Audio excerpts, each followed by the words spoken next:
Somdana Sovachandra Hanagi Mong Matodupum Hong Hongle Yumdagi Hendo Kidre Mamanabaga Koibalang Bachet Badoto Kraga Matanta Machi Hek Ungdunale Mamanaba Unabala Aso Mama Memchada Mabulate Haihalaga Tado Kiba Yaring Kaitinaramba Sangamayamdo Bundanava Hotnare Majagi Ikang Hodan Honglakliba Mong Sida Memcha Harause Sovachandra Mama Memchada Tatanahai Mahagdali Chetrage Larik Makatam Tharage Yumdalay Ningdre Sovachandra Yampana Horakiba Angangni Mapaso Masak Kanghodre Mama Memcha Amadi Mani Chandrana Karakethok na Yuklakpagi Honabi Masado Tonale Awawa Thabak Suba Haite Nungay Thokpa Pami Masimakna Tinaruba Sangana So Ayamba Mahagpumanghan Bani Miga Khatna Chainaba Nupi Angang da Karanta Bathabak Nongmata Taurude Masagi Nungay Thokpadi Yam Pami Adubo Migi Patanaba Thabakti Ngasi Phawba Tauraktre Mani Chandra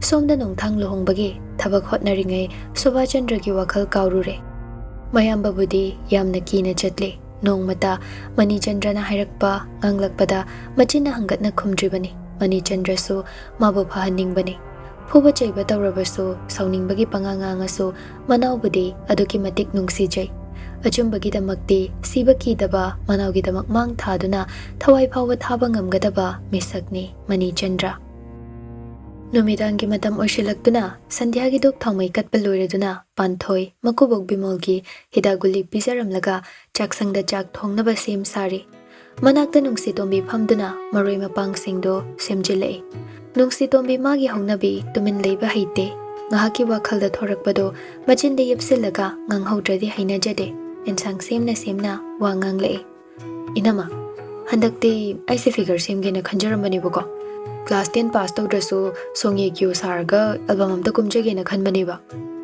Inamana ahaw mayam pizadana ne perodi oin kumani Panthoi chak tu thangatlaga famthare Thombiya nangne ngang thorakpasiri figure du yam phasari dudi kaida muk semge haino khangde nama Inamana thongba insangse hek thangdorakpadane kitang jagi khanbase sungya hegya diba WakhaLdadi yam chajaroi kaina ne traffic signal piriba chindadi ne huishen khongbu phaunang hode haiseni Panthoi Nungsitombi ka wari sanaraga awaba kauthokjai Nungsitombi na nganglakpa khuding haunaruba tawda tabarabi chinbalduna hekta momon minok tamki Tombiya nangsidi ngasidi ensang hauri kitang jawko as kitang jage khanbase chak hekta okti bainama haugira haurira inamana bu thongba ensang khuding ne ban loket leite smiling face ta khanauda salute ko chilamlaga huislaw nekta baisinki Lakshmi lairembido inamagi khutsida posting da khraba khangdiba Tombiya nangi chinse taba nungaiba wangak dek paithoreida chin machit ama loraga biopsy tawradine machine do jak do mali result pifam khangdada nainama tanjadu da khulang chatluba sila halaktuna imong da changlei bema kari insang thongye Panthoi phamlambadagi hogatuna ima ingkhol da sebot hobodo ani khak palame sebot oina thongjilage Babana beson paknam chaninge na haibani paknam amaga tawrage wa ngangna mamagi hongdokna ba phane ka phiga lawruraga mukpire imagi hongdokna ba phido sida leire ihe aina lawrurasu yaba sida amuk haugatluriba sila phanek to pairaga ihe phi se hongdringai dane amuk dana jai tharuki humang manamna isa se hainadre nungsana ga sabane Ima maningda ising asokpa leibani sida dum jai tharo pukhri chatraso phadi saponso loina thamamabani Nungsitombi amuk machindu phajilai Sebadi aisung haktang ima oijaningida Panthoi noklei Silana masi ngang sibo kamai ngang na sige ide Sila mabuk ningda khale wa ngang pham ama phau hek leite da tawthorakpada aigi mause phare chak du thongjaro Sila maningda thokluraga masadu chai tharure labukta nungsa marakta leirubagi omchakna rambado wai sangboiningi fadi achotpaduna mamai mamit taithok na muk changlei Isase khangtek dekhat poining waya ma hek sangi onthok na sakreda go nungsa siso nungsa win dawradana sila pham tharaktuna Panthoi ga Nungsitombi ga ensang sem sari du yausele Panthoi na ima waramani pothabiruro tombi bani dawrage cha se maurema cha thakjeladine chak saba yar roibem yare semurano ngasidine yam waboiningine matam khra lebabasida bangal yaudra male isase Panthoi maroidu semna tapna hairei Ima, yaragadi khulangdo chatlanuba. Yumda sum leihaninge aidi. Yumda sum leisinbase isa se nauso naine. Awaba thabak su nattabasibo ngammi khai chatkeda. Ngamdragana hek yumda potharaga leira loire. Tasengna sila masadu warabani. Migi labukda khulang chatpa tangai phadabagi chatlibani. Phazabi londada sen thokpham leitabagi sel tanba chatlibani haibasi lakpada ngairibi panthoida machina thokna haiba ngamjai. Adubu yumgi oriba sakdam bimolgi phibam sida sila ngahakta pothaduna leiningde. Lohongbada changkiba sel bimolgi manau binoina puthokpirabasu yum kai semjinbagi sel mani chandrana puthoklasu silagi wakhalda migi sel puribani haina khali. Asida sunatana leikagi thodokwa thokpumba silagi mathakta tari. Macha mamauda deba karmana lohongbagi poyeng piyo haina karamna hairuni. Mamau laklaba matung sidana hena yumgi thabak khudingmak hiram khudingmakta pak chawthokpa helakle. Ayuki nungdangi chariba ensang siphaw samjinba yaraktre. Pumnamakse silagi mathaktani hojik tariba. Ahing tumba phaw wakhal mayam sina silagi koksi chairabani. Sila wakhal sina nakal amaromda thamkhraga panthoina khaliba wakhal sina karino haiba hojik yengba tari. Punsi haibasi khubak khunamne hainaribaduni. Ay mangairi haiduna mangak haigatuna chatlamba thangnaba khongthangda khudi thiduna marai lukhiba kongaini. Hinglingai leminaringai aikhoi amatani khetnaba leite. Adubu leminarade marul thoktaba hui hodong phau miyoibaga pau phaunaribani. Marul thokpa miyoibagi maraktadi wangang drabaso ayuki nungdangi loinariba midugi holiba sordu phau marul khangpham thokpani. Silana khaliba wajariba pumba panthoina hana khangkhrabani. Panthoi ensang thongna thongna wa makha tarei. Ima, babagi seba se imana tawhaninge aidi. Aina seba phasana tawrasu babana hainingba kaya haiba ngamlamdabasu yai. Babaga khwaidagi naknabadi imane. Imana tawbibaga aikhoina tawbibaga khara khetnaba leiye ima. Baba se thuna phanse. Ima yumda dum lebiyoba. Imana tawgadaba thabakdo namauna tawzage. Sila panthoigi wadu da pukning nungsirei. Chumsu chumi panthoina hariba wase sila tapna seba phasana tawrasune. Operation du tawthoktradi. Panthoi wasat ngangle. Ima operation gidi kaisu wagumse seba sidang phasana tawbise. Sugar BP wangise masi hanamta normal oihenseba. Aina doctor gi chedo ngasa yengabane. Ima ngasi hayeng sida doctor damta chatnaba tawse. Ima su yauna jase hidaguli watpa yaroye. Operation di nahana tawba yarabani. Aduda ima operation gi matangdo doctor ga tanarurase sel gidi kaisu wagumsida. Khangdre dai bema leitabase leitabani. Upai leitene. Ima sidiba puba yaroidaba sana likon mayamse namau pamde. Babagi makhongse thangduna chatpado mirak tinbado namau yengninge ima. Sila mapi iroinarei. Bema adubu nungai gadrane. Nungsi tombi wa ngangkidre panthoide yenglaga leikre. Nongthang ising thakya haiduna chakhomda changlakpani. Sanariba warido haifet tahawi. Thongjinda leptuna nongthangna yengakpada panthoina hek mamai nongkhatuna yenglakpaga chanarure. Nongthang mamai do fatlai thoktuna dining table da leiriba water filter du da yengamaga thoke. Kada changduna thariba sofa du da longna hipthai. Makhuta lairik macha ama paiduna faktoklaga paduna leikre. Panthoi manimga wari sanarambadagi fuk hawgatuna table da leiriba glass tu lawi. Filter dagi ising do glass tu ma pik thana yai. Yaba loiraga kada changlai. Wadi ngangdabi ising glass tu table mathak tu da thanamlaga hoimai hairamdabi amuk thoke. Nongthang panthoina table da thamamba ising glass tu yenglaga mathanta murum sole. Aine ising thakni haise kamai khangino ni masiba. Face indicator eyes analyzer panbra ni machine pisiba. Somda mani chandra mayum yorakpaga soba chandra buthirei kada changduna leibra yengi leiramde. Chaksangda muk changduna leibra yengi mama memcha chak thongduna leirame. Ima naudi leikibani ne hojikta nangi pharit khongraudo sti takbige na hairambani nang kada leibra yengu. Mani chandra magi kada prap karei. Soba chandra mamai lei thoraktuna Tama kudai banangde pharit se sti takbirini. Tamo hi ngantana chatladi nungaira roina. Loirabo sina last ni loidore. Loro loro. Ngasidi yambaga wari sasi. Mani Chandra kagi thongdo haifet nga sili. Table do phamung manak nakna chingthore. Chair do muk thangdoktuna mafam chana table manak tuda thai. Mani Chandra Soba Chandra da munna yengi. Nang loiradi sida phamulo. Asi hairaga phamungda khut thilai. Soba Chandra street takpa loiraba phurito hingadian selam laga famthare. Mani Chandra makok tu pairaga chair do da makhong karan challaga famthare. Mamit tasu ira chelabani.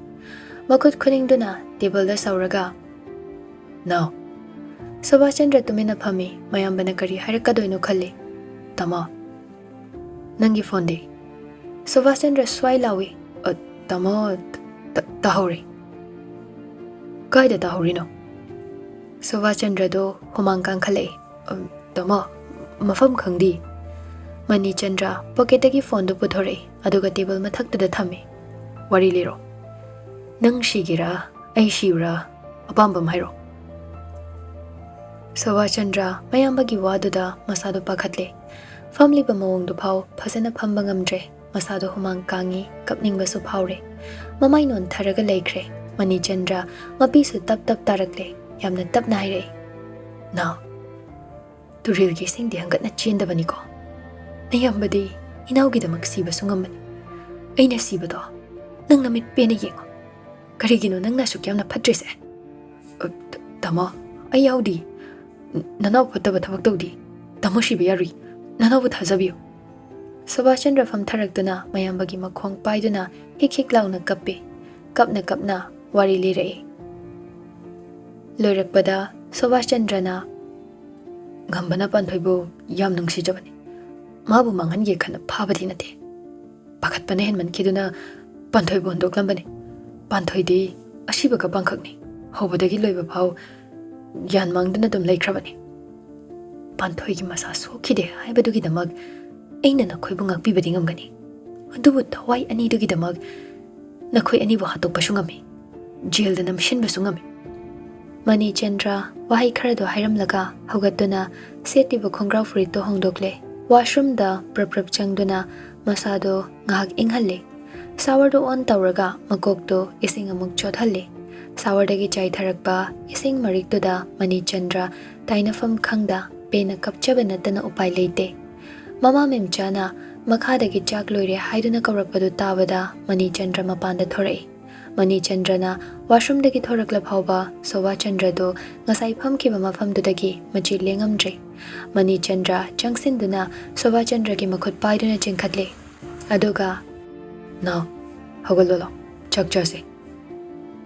Soba Chandra pirang thangba mamituna mayambada yenglei. Tama ai kaidodoino. Inawgi damag nayambay lerisade. Apang bainaw de mina kulay wini sisinabiramne. Lause kasho kalaran. Hokre. Kasi hairaga manawgi mamitagi mapido amuk taythok pirei. Soba Chandra mayamba bu konduna. Tama nanaw bu ngapiyo. Imatungda makana ngawsinaroi. Tamo na haiba ilage. Machin manaw do ngahakon sinaraga kaminay. Mani Chandra manaw budi am nungsizabani. Masado tainafam khangdabagi pangangdangang jarabaso WakhaL dadi khanbagi loiba naidre.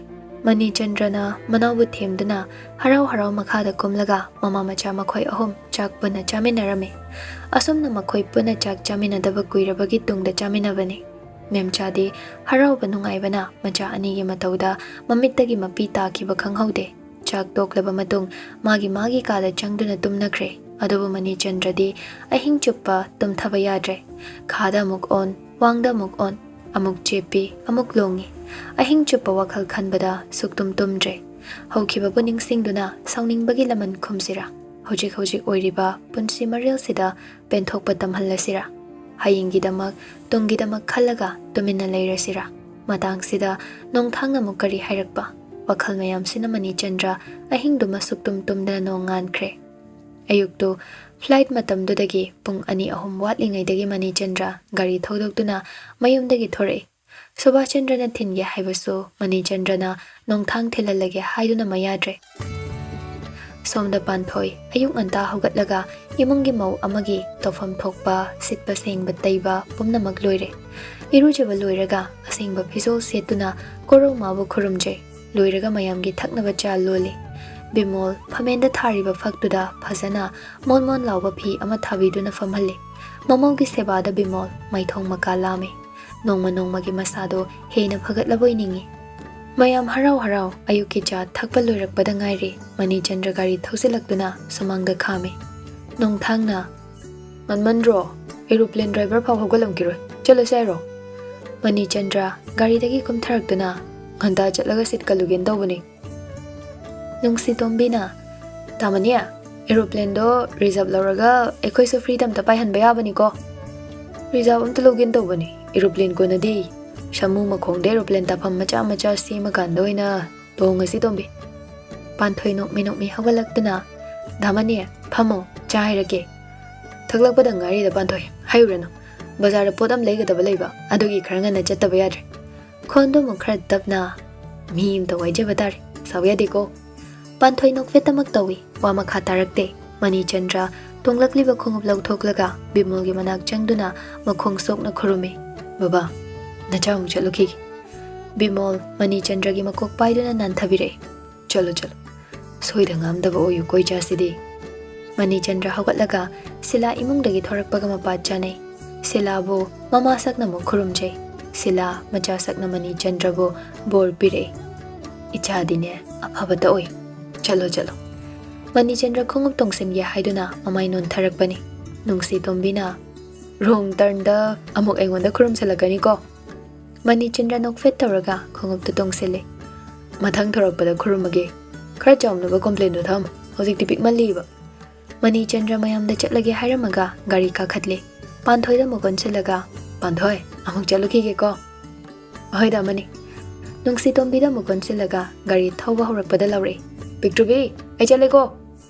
Nungsi tombi nok vet tawraga makhut haire asumna nongthangna gari thauraga lagle phana sangna thaurakle Nambol Bazar yoramdai maibam chingi mapai yorakpada Mani Chandra na haire ita soidam da kham nongthang gari tu taptharaga mamai leiselakduna mafam chana khami kuidoroge serial number 2 mapai yorbo nateda wari ngak sakisi yam ngali ida thaudi leite nangso Ngasaidagi nongthang Mani Chandra da yengludabani hausikta khangi Mani Chandra mamit ngak sangang na leirambado nongthang Mani Chandra da onsilaga haire do nang kidorage Mani Chandra hing tumdabagi masado ihai ningdre mamit tu suphibam ama so khai ngangle do ai kashu tawdida kashu tawdraga mitudi kidoriba do kidorage romi Mani Chandra yam serious oina ito Masidi, iwam tang hangina. Kaino, sasad hairo mo hangdraso. Mani Chandra mamay do non tharaga tapna panthoi iwanida. Panthoi mo kidoroge, kanana kari mo khaire no ba. Panthoi gi maramda nang thigalaroi khalabra. Kari khalino. Ita, masana director phaude ai thigalaroi na khale. Masada Chilsina hangarida. Machina doctor di nang kaidogani. Kaidoruni. Nairiba punsi mahing sida adumak liba tabani. Maduna nang pela drida. Pen ba ay di chapmanida. Matam ngai batabanida. Mani Chandra nong thangi WakhaL khangdok na ba honare. Kyam kui na ngai kine. Panthoi nupa mana pharure. Madugi damak mahapu tu kachaba phawi. Natra. Kariguma panthoina asing balek shabi moiramlade nang haraugani natra itaw mabu nupa mana pharure nupi oibigi jat yaudre madugi damak mabu oina na thaiduna thambanate pharurasu chelurasu aigidi nupi khudingmak chapmane mabu tu kachaba phauramade aina lohongba se yaram kedrane nupi khudingmak aina chapmana na respect thamida mapan thongi kanadraba mitki kumhai oiba nupi gi hakchangda aina kalakpasu leite Thamoi shingbaduni thamoi shingna masana masase kanano takcharapado madu ina ngaibani daw masana takchaba ngamdrabadi madu na thaiduna thamkini natra masana haidokdrabadi nang haidoraknaba lambido thiraroidroi daw itaw kayam koina buna thaiduna thamdoino aisha mini sa amadi natedana Mi amana mi amagi awaba khangi. Leibu leiminaradi punsigi awa nungai thengnarakpa tabani. Amana amagi awaba urakpa haisidi soidrabani. Madeng iteng pangnaba naksinnarakpa haisidi masana lakjagadabani. Masida ngaithok ngaishin haiba mamuk leiteda. Matamna purakpa awanbaduda matung induna chatkiba tabani. Itaw thokriba thodok khudingmak imangdani karigi khangdani. Panthoi masana haidoktrabaso haidoknaba lambidi yam araibani. Aina thiraroi khana thidrabani. Araiba lambiduda aina changsilubadi. Adubu thangdorapa khongthangdo irai laina lusinkhidrana khalida. Masina asengba marup amagi mari phau tatkhidrana pakhale. Hojikti miyam mangda panthoibu ikai khumna boina tumina lekhrasira khalida. Nongthangi wadu tabada Mani Chandra piruinaba mityengdo soroklomda yengthoki. Ngasi nongthangi asengba masak khangba ngamle Mani Chandra. Asuk kuina loinarakpati narakpasida asengba marup amagidamak pumnamak kathokpa ngambasi nongthang oiramle. Mani Chandrana taujaruba mateng pangjaruba pumbadi masagi leijaba maralni. Silna leiba phangdaba potsak amadi nongthangna Mani Chandragidamak amadi Manau Sowa Chandragidamak kathokle hainabale. Nongthangi mangaldi taibang pumbangan bani pumnamak kilamjing mairani. Masakka maminga janana nongthangna midyeng sanna tungda oirakadaba pumba uduna leiramle. Mani Chandrana kari haisige khalingai nongthang wa makha tare. Idaw athiba maithong amabu tukachaba mingthol piraga minuk chawa samas asigi lukmaida thangdoktuna panthoibu yonbade ai ngamna. Ithawgidamakti ai pumnamak ngamgani. Ai kido haibano idaw. Mani Chandra nongthangba muktang manna yenglaga idaw nangi pukchal ai pil mapok khudingda itaw bu ai asengba marup oina thengnasi. Punsigi singba ngamlaroidaba mateng ama itawna pangbire. Ai itawgi laman singba ngamaroi itaw. Nongthangi makhut soklaga Mani Chandra kapngang tawrei. Nongthang kapninglabani adubu ma khangjinduna itaw kaigi madengno. Itawna aigidamak tawbibana saruk chama hele. Yare se itaw thengrani chatnaba tawse. Itaw kaino onthong nungai khidre chatlamdai sida yam kesanarkano hainade ko nupa na tadawna yam keningi itu ininge banangse. Era nab chadaba badamaski machasidi amambasini amalakadawri nang. Yam nungsiye nungshini khangi namaidu ta kinthilakani arembada. Nongthang gari start tawduna thawba hawe gari thawna wari saringai airport yaukiba khanghaude. Mani Chandra manung changage haiduna nongthang da makhut soklei. Itaw ai muk chalukhige chalo yaubaga hairo kauni muk hairake. Itaw kaino ngasisibu temporary natabi permanent da emotion laisibu as yam pakte de itaw ibungona. Mani Chandra nongthangi manakong mayada changsilaga tapna haire. Itaw panthoido asengba leisabini thajadaba tawnu ibo joba. Nongthang mamit khangsing singi kaiba ai chale mathang thorakpada aisu lohongani yum kai semjilama nangida aina semkibado kauna gumsiko. Wa khradu chabeng nganglaga trolley do ching dana airport manung changkhre Mani Chandra.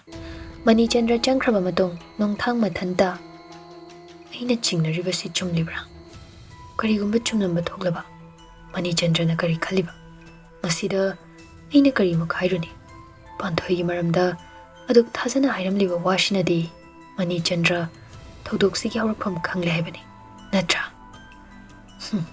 Achumbagidamak kadai phawba lepa ngambano yengba tabani.